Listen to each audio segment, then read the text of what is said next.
আসসালামু আলাইকুম শিক্ষার্থী বন্ধুরা, প্রীতি ও শুভেচ্ছা জানিয়ে আজকে আলোচনা শুরু করছি।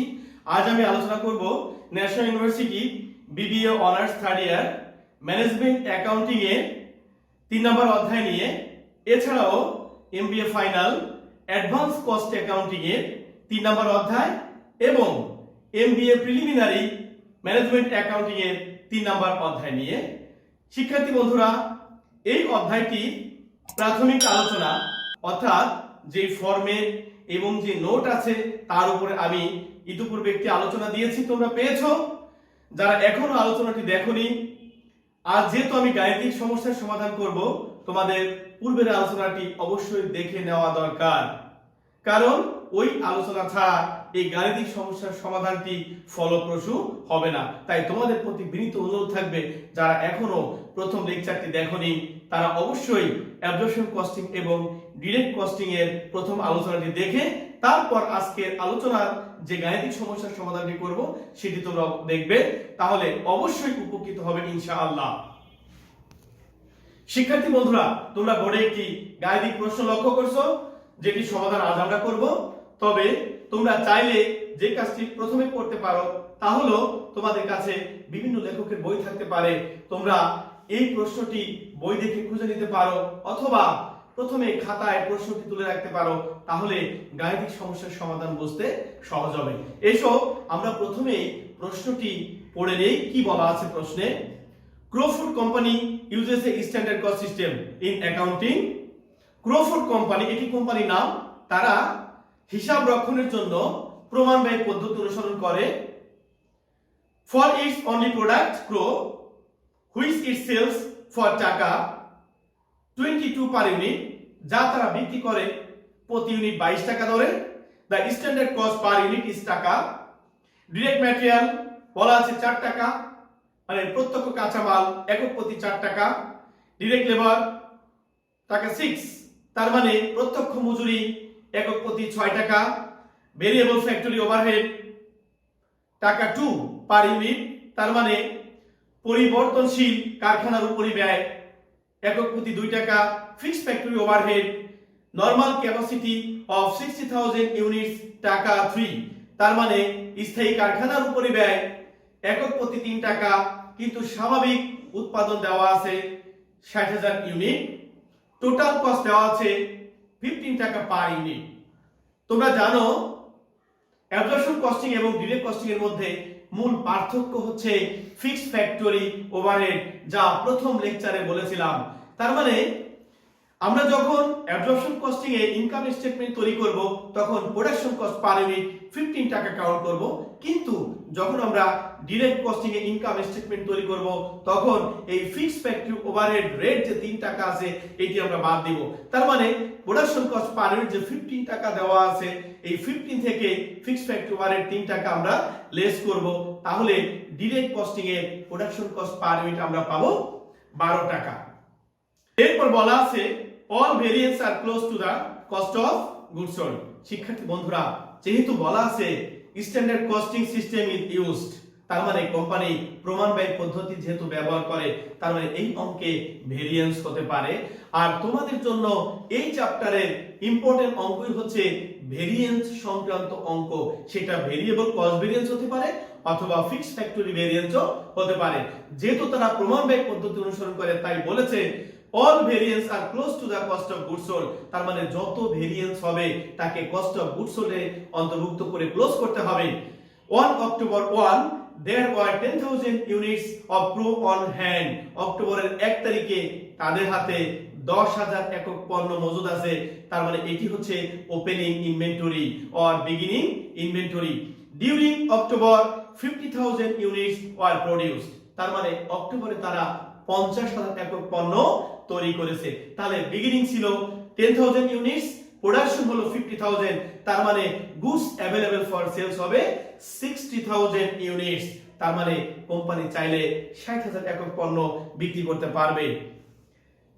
and 45,000 ইউনিট আর সোল্ড, কিন্তু বিক্রি করেছে 45,000 ইউনিট। তার মানে যেখানে বিক্রি করতে পারতো 60,000 একক পণ্য, কিন্তু বিক্রি করেছে প্রকৃতপক্ষে 45,000 ইউনিট, তার মানে আনসোল্ড অবস্থায় রয়ে গেল 15,000 ইউনিট, যেটি ক্লোজিং ইনভেন্টরি বা এন্ডিং ইনভেন্টরি বলে গণ্য হবে। Cost incurred during October, October মাসে আমরা যে ব্যয়গুলো সম্পন্ন করেছিলাম সেগুলো বলা আছে। ডিরেক্ট ম্যাটেরিয়াল 1,98,000, তার মানে প্রত্যক্ষ কাঁচামাল লেগেছে 1,98,000 টাকার। ডিরেক্ট লেবার প্রত্যক্ষ মজুরি 3,05,000, তার মানে প্রত্যক্ষ মজুরি লেগেছে 3,05,000 টাকা। ভেরিয়েবল ফ্যাক্টরি ওভারহেড 1,03,000, তার মানে পরিবর্তনশীল কারখানার উপর ব্যয় লেগেছে 1,03,000। ফিক্সড ফ্যাক্টরি ওভারহেড 1,86,000, স্থায়ী কারখানার উপর ব্যয় লেগেছে 1,86,000 টাকা। Variable marketing and administrative expense বলা আছে 50,000। Fixed marketing and administrative expense অর্থাৎ স্থায়ী বাজারজাতকরণ এবং প্রশাসনিক ব্যয় বলা আছে 74,000 টাকা। রিকোয়ারমেন্ট কি কি করতে বলা হয়েছে? এক নম্বর বলেছে explain whether Crawford uses direct and absorption costing approach, তার মানে আমাদের এক নম্বর রিকোয়ারমেন্টে একটা ব্যাখ্যা দিতে বলেছে তারা, অর্থাৎ এই যে ক্রোফোর্ড কোম্পানি তারা ডিরেক্ট কস্টিং এবং অ্যাবজর্পশন কস্টিং যে ব্যবহার করছে, আসলে পার্থক্যের কারণটা কি এটা জানতে চাওয়া হচ্ছে এখানে। দুই নম্বর বলছে prepare an income statement for October using direct costing, তার মানে দুই নম্বরে বলেছে অক্টোবর মাসে প্রত্যক্ষ বা পরিবর্তনশীল ব্যয় পদ্ধতিতে একটি আয় বই প্রস্তুত করো। তিন নম্বরে বলা হয়েছে compute the operating income for October, তার মানে অক্টোবর মাসে পরিচালন আয় নির্ণয় করো। If absorption costing is used, তার মানে যদি সামগ্রিক বা পরিশোষণ ব্যয় পদ্ধতি ব্যবহার করা হয়। শিক্ষার্থী বন্ধুরা, তোমরা জানো যে অ্যাবজর্পশন কস্টিং এবং ডিরেক্ট কস্টিং এর প্রধান তিনটি রিকোয়ারমেন্ট থাকে। এক নাম্বার হচ্ছে ইনকাম স্টেটমেন্ট আন্ডার এসি, দুই number income statement under DC or direct costing, আর তিন নাম্বার হচ্ছে আমরা যে দুটি ইনকাম স্টেটমেন্ট তৈরি করি। তোমরা জানো ইনকাম স্টেটমেন্টের উদ্দেশ্য হচ্ছে কারবারের মুনাফা নির্ণয় করা, কিন্তু আমরা যে দুটি পদ্ধতিতে ইনকাম স্টেটমেন্ট তৈরি করব, এই দুটি পদ্ধতি যেই আমরা নেট লাভ বা ক্ষতি পাবো, সেই নেট লাভ বা ক্ষতি যেটাকে আমরা পরিচালন মুনাফা বা ক্ষতি বলে থাকি, এই দুটি মুনাফা বা ক্ষতি সাধারণত অসমান হয়। কেন অসমান হচ্ছে তার কারণ দিয়ে আবার আরো একটি স্টেটমেন্ট তৈরি করতে হয়, যেটি এই প্রশ্নে বলা হয় নাই করতে, সেটি হচ্ছে রিকনসিলিয়েশন স্টেটমেন্ট। তবে আমি এক্সট্রা হিসাবে তোমাদের এই অঙ্কে রিকনসিলিয়েশন স্টেটমেন্টটাও করিয়ে দিব, যদিও এখানে চাওয়া হয় নাই সেটি। আমি এক নম্বর লেকচারে বলেছিলাম যে এই অধ্যায়ের অঙ্ক করতে হলে কতগুলো নোটের সহায়তা নিতে হবে। তোমরা এই অঙ্কটা করার জন্য এক নম্বর লেকচারে 6 নম্বর নোটটা ব্যবহার করবে। ওখানে বলা আছে যদি প্রশ্নে স্ট্যান্ডার্ড কস্ট পার ইউনিট এবং অ্যাকচুয়াল কস্ট দেওয়া থাকে তবে অঙ্কে ভেরিয়েবল কস্ট ভেরিয়েন্স হবে, যা গণনা কার্যের মাধ্যমে নির্ণয় করে নিতে হবে। তার মানে এই সেই অঙ্ক যেখানে স্ট্যান্ডার্ড কস্ট পার ইউনিট এবং অ্যাকচুয়াল কস্ট দেওয়া আছে, এখানে আমাদের ভেরিয়েবল কস্ট ভেরিয়েন্স গণনার মাধ্যমে নির্ণয় করে নিতে হবে। তবে আমরা শুরুতে এক নম্বর যে রিকোয়ারমেন্টটি চাওয়া হয়েছে একটা ব্যাখ্যা, যে explain whether Crawford use direct and absorption costing, আমরা সেই ব্যাখ্যাটি দেখে নেই। দেখো কি বলা আছে, the inclusion of fixed factory overhead as a part of standard cost per unit। তোমরা জানো অ্যাবজর্পশন কস্টিং এবং ডিরেক্ট কস্টিং এর মূল পার্থক্য ফিক্সড ফ্যাক্টরি ওভারহেড, তার মানে fixed factory overhead K part of production cost ধরা হয় অ্যাবজর্পশন কস্টিং এ, কিন্তু ডিরেক্ট কস্টিং এ নয়। তাহলে এই কথায় বলা হচ্ছে the inclusion of fixed factory overhead as a part of standard cost per unit indicates that Crawford uses absorption costing approach। তার মানে absorption costing approach যদি Crawford ইউজ করে তাহলে ফিক্সড ফ্যাক্টরি ওভারহেড কে প্রমাণ ব্যয় একক প্রতি প্রমাণ ব্যয় হিসাবে গণ্য করা হয়। শিক্ষার্থী বন্ধুরা, আমরা এই অঙ্কটি বাকি যে দুটি রিকোয়ারমেন্ট আছে 2 এবং 3, অর্থাৎ 2 এবং 3 দুটি ইনকাম স্টেটমেন্ট করতে বলা হয়েছে। এই ইনকাম স্টেটমেন্ট করার জন্য আমরা প্রথমে কিছু ওয়ার্কিং করে নিব, তাহলে আমাদের পরবর্তী স্টেটমেন্ট করতে সহজ হবে। ওয়ার্কিং গণনা কার্য ফর রিকোয়ারমেন্ট 2 and 3, তার মানে আমরা এখানে যে গণনা কাজগুলো করছি সেগুলো 2 এবং 3 নাম্বার রিকোয়ারমেন্টের জন্য। একটা লিখেছি calculation of ending inventory units, তার মানে আমাদের প্রশ্নে বলা ছিল opening inventory 10,000 unit, production 50,000, goods available for sales 60,000, sales unit 45,000, that is unsold হবে 15,000। তাহলে এন্ডিং ইনভেন্টরি হবে, বিগিনিং বলা ছিল 10,000 ইউনিটস প্লাস প্রোডাকশন 50,000 আর সেলস হচ্ছে 45,000। তার মানে আমাদের আনসোল্ড ইউনিট হচ্ছে 15,000 ইউনিটস বা 15,000 একক। Working two calculation of variable cost variance. যেহেতু আমাদের প্রশ্নে স্ট্যান্ডার্ড কস্ট পার ইউনিট এবং অ্যাকচুয়াল কস্ট দেওয়া আছে, তাহলে ভেরিয়েবল কস্ট ভেরিয়েন্স এই অঙ্কে হবে এবং আমরা এই গণনা কাজের মাধ্যমে নির্ণয় করে নিব।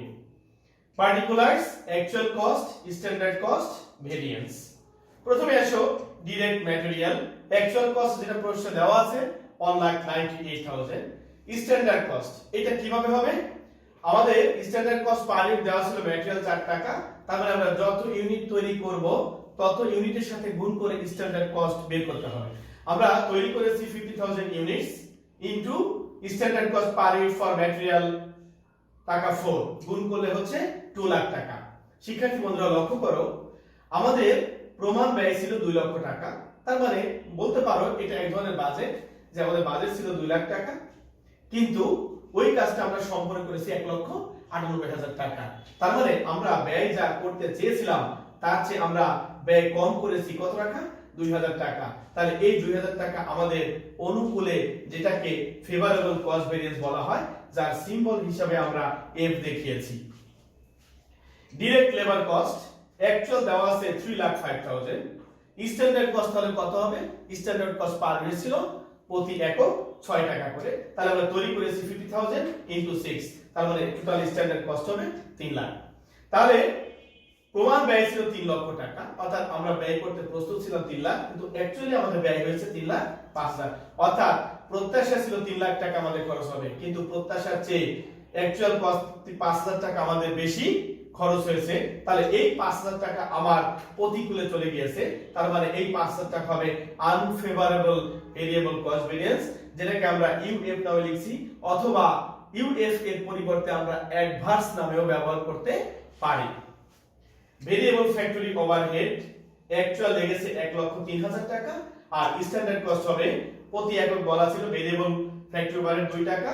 তাহলে তৈরি করেছি আমরা 50,000 ইনটু 2 1 লক্ষ টাকা। তার মানে আমরা ব্যয় করতে প্রস্তুত ছিলাম 1 লক্ষ টাকা, কিন্তু আমাদের অ্যাকচুয়ালি ব্যয় হয়েছে 1,03,000। তার মানে প্রত্যাশার চেয়ে 3,000 টাকা আমাদের ব্যয় বেশি হয়েছে। এই 3,000 টাকা আমাদের জন্য প্রতিকূল হবে, যেটাকে আমরা আনফেভারেবল বা ইউএফ নামে দেখিয়েছি। এটাকেও আমরা অ্যাডভার্স নামে লিখতে পারি, অর্থাৎ অ্যাডভার্সের এ সিম্বল ব্যবহার করা যায়। এই কলামের যোগফলটা আমরা যদি এখন নামাই, তাহলে লক্ষ্য করো শিক্ষার্থী বন্ধুরা, আনফেভার আছে 5,000, আবার আনফেভার 3,000, তার মানে টোটাল আনফেভার হচ্ছে 8,000 টাকা, কিন্তু ফেভারেবল আছে 2,000 টাকা। তাহলে ক্ষমতা কার বেশি? আনফেভারেবল ভেরিয়েবল কস্ট ভেরিয়েন্স বেশি। কত বেশি? এই 6,000 টাকা। তাহলে এই 6,000 টাকাই হচ্ছে unfavourable variable cost variance. Unfavourable variable cost variance, এই আনফেভারেবল ভেরিয়েবল কস্ট ভেরিয়েন্স কে আমরা কি করব? যখন ডিরেক্ট কস্টিং ইনকাম স্টেটমেন্ট তৈরি করব, তখন কস্ট অফ গুডস সোল্ড এর সাথে এই 6,000 টাকা যোগ করে দিতে হবে। আবার যখন অ্যাবজর্পশন কস্টিং ইনকাম স্টেটমেন্ট তৈরি করব, তখন এই 6,000 টাকা actual cost of goods sold নির্ণয় যোগ করে দিতে হবে। 3 number, under applied fixed factory overhead variance. কিভাবে বের করব? Actual minus applied.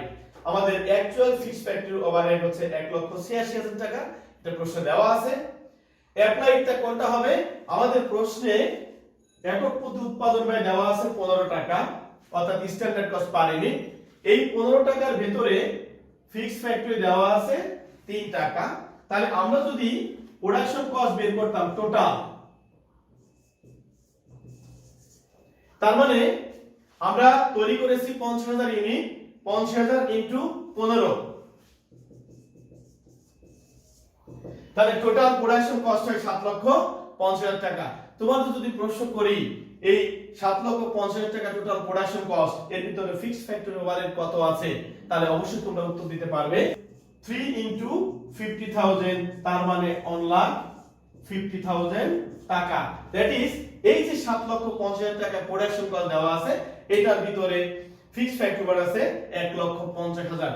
তার মানে অ্যাকচুয়ালি আমরা খরচ করেছি 1,86,000 টাকা, কিন্তু প্রোডাকশন আমরা দেখাতে সক্ষম হচ্ছি মাত্র 1,50,000, যেটাকে আমরা অ্যাপ্লাইড নামে দেখাচ্ছি। তাহলে আমরা কম দেখাচ্ছি কত? এই 36,000। 36,000 টাকা। এই 36,000 টাকা under applied fixed factory variance নামে শুধু অ্যাবজর্পশন কস্টিং এ ইনকাম স্টেটমেন্ট প্রস্তুতের সময় actual cost of goods sold নির্ণয় যোগ করতে হবে, কিন্তু ডিরেক্ট কস্টিং এ আসবে না। Income statement under direct costing details টাকা টাকা। সেলস আমরা সেল করেছি 45,000 ইউনিট, প্রতি ইউনিট 22 টাকা করে, টোটাল সেলস হচ্ছে 9,90,000 টাকা। Less variable cost of goods sold অর্থাৎ পরিবর্তনশীল বিক্রিত পণ্যের ব্যয়। বিগিনিং ইনভেন্টরি আমাদের প্রারম্ভিকে ছিল 10,000 ইউনিট, প্রতি একক 12 টাকা করে। এখানে একটা লক্ষণীয় বিষয় আছে, তা হলো আমাদের প্রশ্নে স্ট্যান্ডার্ড কস্ট পার ইউনিট দেওয়া ছিল 15 টাকা, যার ভিতরে ফিক্সড ফ্যাক্টরি ওভারহেড ছিল 3 টাকা। ওই 3 টাকা বাদ যাবে ডিরেক্ট কস্টিং এ, তাহলে ডিরেক্ট কস্টিং এ প্রোডাকশন কস্ট পার ইউনিট হবে 12 টাকা। তাহলে বিগিনিং 12,000 ইউনিট ইনটু 12 1,20,000 টাকা। At manufacturing cost or production cost আমরা লিখতে পারি, আমরা তৈরি করেছি 50,000 ইউনিট ইনটু 12 টাকা, তাহলে 6 লক্ষ টাকা। এই যে 6 লক্ষ টাকা, এই 6 লক্ষ টাকার ভিতরে আমাদের ম্যাটেরিয়াল আছে, লেবার কস্ট আছে, ভেরিয়েবল ফ্যাক্টরি ওভারহেড আছে, এই তিনটার সমন্বয়ে 6 লক্ষ টাকা। তাহলে বিগিনিং এট প্রোডাকশন, তাহলে 7,20,000 টাকা, দুটো যোগ করলে পাওয়া যায় less ending inventory. Ending inventory আমরা 1 নাম্বার ওয়ার্কিং এ বের করেছি 15,000 ইউনিট, প্রতি একক 12 টাকা করে গুণ করতে হবে, তাহলে total value of ending inventory হবে 1,80,000 টাকা। তাহলে এই যে 5,40,000 টাকা, এটাকে বলা হয় standard variable cost of goods sold. শিক্ষার্থী বন্ধুরা লক্ষ্য করো, আমরা হেডলাইন করেছিলাম variable cost of goods sold. যদি প্রশ্নে ভেরিয়েন্স না থাকে তাহলে আমরা যেটাকে বলেছি standard variable cost of goods sold, এটাই তখন এই variable cost of goods sold হয়ে যাবে। আর যদি ভেরিয়েন্স থাকে তাহলে একটা নামকরণ করতে হবে standard variable cost of goods sold. এর সঙ্গে আমরা যোগ করব আনফেভারেবল ভেরিয়েবল কস্ট ভেরিয়েন্স, যা ওয়ার্কিং 2 এর মাধ্যমে আমরা নির্ণয় করে নিয়েছিলাম এবং তার পরিমাণ ছিল 6,000 টাকা। তাহলে standard variable cost of goods sold এর সাথে unfavourable variable cost of goods sold আমরা যোগ করব, তাহলে পেয়ে যাব আমরা actual variable cost of goods sold 5,46,000 টাকা। এবার যদি আমরা এই সেলস থেকে actual variable cost of goods sold minus করি, তাহলে পেয়ে যাব gross contribution margin. Gross contribution margin, এর থেকে আমরা মাইনাস করব আদার ভেরিয়েবল এক্সপেন্সেস। এই আদার ভেরিয়েবল এক্সপেন্সের মধ্যে কি কি থাকতে পারে? Variable marketing expense, variable administrative expense. কিন্তু আমাদের প্রশ্নে variable marketing and administrative expense একসঙ্গে দেওয়া আছে 50,000 টাকা। তাহলে এই যে গ্রোস কন্ট্রিবিউশন মার্জিন, এখান থেকে যদি আমরা আদার ভেরিয়েবল এক্সপেন্স মাইনাস করি, তাহলে পেয়ে যাব কন্ট্রিবিউশন মার্জিন। শিক্ষার্থী বন্ধুরা মনে রাখতে হবে, সেলস থেকে যদি ভেরিয়েবল কস্ট বিয়োগ করা হয় তাহলে কন্ট্রিবিউশন মার্জিন পাওয়া যায়। আমরা এখন যেটা পেয়েছি সেটি হচ্ছে কন্ট্রিবিউশন মার্জিন। এর থেকে মাইনাস করব ফিক্সড এক্সপেন্সেস। এখানে তিন ধরনের ফিক্স থাকতে পারে: fixed factory overhead, fixed admin overhead, fixed selling overhead. কিন্তু আমাদের প্রশ্নে ফিক্সড ফ্যাক্টরি ওভারহেড দেওয়া ছিল 1,86,000 টাকা, ফিক্সড মার্কেটিং এন্ড অ্যাডমিন একত্রে দেওয়া আছে 74,000। এই দুই এর সমষ্টি হচ্ছে 2,60,000, অর্থাৎ টোটাল ফিক্সড কস্ট হচ্ছে 2,60,000। তাহলে কন্ট্রিবিউশন মার্জিন 3,94,000। এখান থেকে যদি আমরা ফিক্সড কস্টের সমষ্টি বিয়োগ করি, তাহলে আমরা পেয়ে যাব অপারেটিং ইনকাম 1,34,000 টাকা। এবার আসো আমরা অ্যাবজর্পশন কস্টিং এর ইনকাম স্টেটমেন্টটা দেখি। Income statement under absorption costing. Sales, যেহেতু আমরা 45,000 ইউনিট সেল করেছি, প্রতি 22 টাকা করে 9,90,000 টাকা, less cost of goods sold. শিক্ষার্থী বন্ধুরা লক্ষ্য করো, যখন আমরা ডিরেক্ট কস্টিং ইনকাম স্টেটমেন্ট করেছি, এখানেও সেলস 9,90,000, এখানেও সেলস 9,90,000। কিন্তু ডিরেক্ট কস্টিং এ এখানে হেডলাইন করা হয়েছিল variable cost of goods sold, but absorption costing এ হেডলাইনটা হবে কস্ট অফ গুডস সোল্ড। তাহলে এখানে একটা পরিবর্তন আছে, লক্ষ্য করতে হবে। বিগিনিং ইনভেন্টরি 10,000 ইউনিট ইনটু, এবার রেট কত হবে? অ্যাবজর্পশন কস্টিং এর যে রেট দেওয়া ছিল স্ট্যান্ডার্ড কস্ট পার ইউনিট 15 টাকা, ওই 15 টাকা হচ্ছে আমাদের এসি রেট। তাহলে beginning inventory 10,000 into 15 1,50,000। And manufacturing cost, আমরা এই ম্যানুফ্যাকচারিং কস্টের পরিবর্তে প্রোডাকশন কস্ট লিখতে পারি আমরা তৈরি করেছি 50,000 ইউনিট ইনটু 15 টাকা 7,50,000 দুইটা যোগ করলে 9 লক্ষ টাকা less ending inventory 15,000 unit into 15 টাকা করে রেট হবে 2,25,000। তাহলে 9 লক্ষ থেকে 2,25,000 যদি বিয়োগ করি তাহলে আমরা পেয়ে যাব 6,75,000 টাকা। যদি প্রশ্নে কোনো ভেরিয়েন্স না থাকে এই 6,75,000 টাকা হয়ে যাবে কস্ট অফ গুডস সোল্ড, কিন্তু আমাদের প্রশ্নে ভেরিয়েন্স আছে, এইজন্য এই 6,75,000 টাকাকে বলতে হবে standard cost of goods sold. এর সঙ্গে আমরা যোগ করব আনফেভারেবল ভেরিয়েবল কস্ট ভেরিয়েন্স, যা ওয়ার্কিং 2 এর মাধ্যমে নির্ণয় করে নিয়েছিলাম, যার পরিমাণ ছিল 6,000। এই দুটো যোগ করব 6,81,000 টাকা। And under applied fixed factory overhead variance, যা আমরা 3 নাম্বার ওয়ার্কিং এর মাধ্যমে নির্ণয় করে নিয়েছি 36,000 টাকা। এবার যদি এই 36,000 টাকা যোগ করি তাহলে টোটাল ব্যালেন্স পাচ্ছি 7,17,000 টাকা। এটাকে বলা হবে actual cost of goods sold. তাহলে আমরা এই সেলস থেকে অ্যাকচুয়াল কস্ট অফ গুডস যদি বিয়োগ করি তাহলে পেয়ে যাব গ্রোস মার্জিন। এর থেকে বাদ দিতে হবে অপারেটিং এক্সপেন্স। এই অপারেটিং এক্সপেন্স আবার দুই প্রকার, সেলিং এক্সপেন্স, অ্যাডমিন এক্সপেন্স। এই দুইয়ের মধ্যে আবার ভেরিয়েবল এবং ফিক্সড দুইটাই আসতে পারে। Operating expense, variable marketing and administrative expense একত্রে দেওয়া আছে 50,000, fixed marketing and admin expense দেওয়া আছে 74,000। এই দুইয়ের সমষ্টি হচ্ছে 1,24,000। দ্যাট ইজ এই 1,24,000 হচ্ছে টোটাল অপারেটিং এক্সপেন্স। এবার আমরা গ্রোস মার্জিন 2,73,000, এখান থেকে যদি অপারেটিং এক্সপেন্স 1,24,000 মাইনাস করি তাহলে অপারেটিং ইনকাম পেয়ে যাব 1,49,000 টাকা। শিক্ষার্থী বন্ধুরা লক্ষ্য করো, ডিরেক্ট কস্টিং ও সেলস যা অ্যাবজর্পশন কস্টিং ও সেলস তাই, কিন্তু ডিরেক্ট কস্টিং এর অপারেটিং ইনকাম 1,34,000, কিন্তু অ্যাবজর্পশন কস্টিং এ অপারেটিং ইনকাম 1,49,000। তার মানে দুটো ইনকামের মধ্যে পার্থক্য দেখা যাচ্ছে। তাহলে কি কারণে পার্থক্য হচ্ছে সেটার জন্য আবার আমরা আরেকটা স্টেটমেন্ট তৈরি করব, যদিও আমাদের এই অঙ্কে করতে বলা হয় নাই, কিন্তু আমি তোমাদেরকে এক্সট্রা হিসেবে করে দেখাবো রিকনসিলিয়েশন স্টেটমেন্ট। তবে তোমরা এই অঙ্কের যে জায়গাগুলো বেশি গুরুত্ব দিবে তা হচ্ছে ভেরিয়েন্স। তাহলে আমি ভেরিয়েন্স নিয়ে আরেকটু ছোট্ট করে কথা বলি। সেটা হলো, যেমন আমরা যদি একটু লক্ষ্য করি আনফেভারেবল ভেরিয়েবল কস্ট ভেরিয়েন্স, যেটা ডিরেক্ট কস্টিং এও আসছে আবার অ্যাবজর্পশন কস্টিং এও আসছে। তার মানে কি করেছি আমরা যোগ করেছি এই যে unfavourable variable cost variance, DC তেও যোগ এসি তেও যোগ। তার মানে ফেভারেবল ভেরিয়েবল কস্ট ভেরিয়েন্স হলে বিয়োগ করতে হবে। আর ফিক্সড ফ্যাক্টরি ভেরিয়েন্স শুধু এসি তে আসবে, কিন্তু ডিসি তে এই ফিক্সড ফ্যাক্টরি ভেরিয়েন্সটা আসবে না। তাহলে কি হবে, এসি তে আন্ডার অ্যাপ্লাইড হলে যেহেতু যোগ হয়েছে তার মানে ওভার অ্যাপ্লাইড হলে বিয়োগ করতে হবে। এই পর্যায়ে আমরা রিকনসিলিয়েশন স্টেটমেন্ট দেখব যে রিকনসিলিয়েশন স্টেটমেন্ট কিভাবে তৈরি করা হয়। রিকনসিলিয়েশন স্টেটমেন্ট যেটা এই অঙ্কে করতে বলা হয় নাই, হয়তো অন্য কোনো অঙ্কে করতে বলতে পারে। যদি রিকনসিলিয়েশন স্টেটমেন্ট করতে বলে তাহলে আমরা রিকনসিলিয়েশন স্টেটমেন্ট প্রস্তুত করব। এই অঙ্কে বলা হয় নাই, তারপর যেহেতু এটি হচ্ছে আমাদের গাণিতিক সমস্যার প্রথম সমাধান, এজন্য আমি রিকনসিলিয়েশন স্টেটমেন্টটা দেখিয়ে দিচ্ছি এক্সট্রা নামে। রিকনসিলিয়েশন স্টেটমেন্ট বা মিলকরণ বিবরণী, পার্টিকুলারস বা ডিটেইলস, টাকা টাকা। অপারেটিং ইনকাম, শিক্ষার্থী বন্ধুরা অ্যাবজর্পশন কস্টিং এ যেহেতু অপারেটিং ইনকামটা বেশি হয়েছিল তাহলে আমরা প্রথমে লিখব আন্ডার অ্যাবজর্পশন কস্টিং 1,49,000। এটা কোথায় পেলাম, অ্যাবজর্পশন কস্টিং এর ইনকাম স্টেটমেন্টের operating income. Under direct costing, এই যে ডিরেক্ট কস্টিং এর অপারেটিং ইনকাম ছিল 1,34,000। তাহলে অ্যাবজর্পশন কস্টিং এর অপারেটিং ইনকাম থেকে ডিরেক্ট কস্টিং এর অপারেটিং ইনকাম যদি আমরা বিয়োগ করি তাহলে পাবো 15,000 টাকা। তার মানে এই দুটি পদ্ধতি অপারেটিং ইনকামের মধ্যে পার্থক্য হয়েছে এই 15,000 টাকা। তাহলে ডিফারেন্স টু বি এক্সপ্লেইনড, পার্থক্য হয়েছিল। তাহলে এই পার্থক্য আমাদের কি করতে হবে, কেন হয়েছে ব্যাখ্যা করতে হবে। Difference can be explained by the following way, পার্থক্য নিম্নোক্ত ভাবে ব্যাখ্যা করা যায়। কিভাবে পার্থক্য ব্যাখ্যা করতে পারি, চেঞ্জিং ইনভেন্টরি, তার মানে মজুদের পরিবর্তন, এন্ডিং মাইনাস বিগিনিং।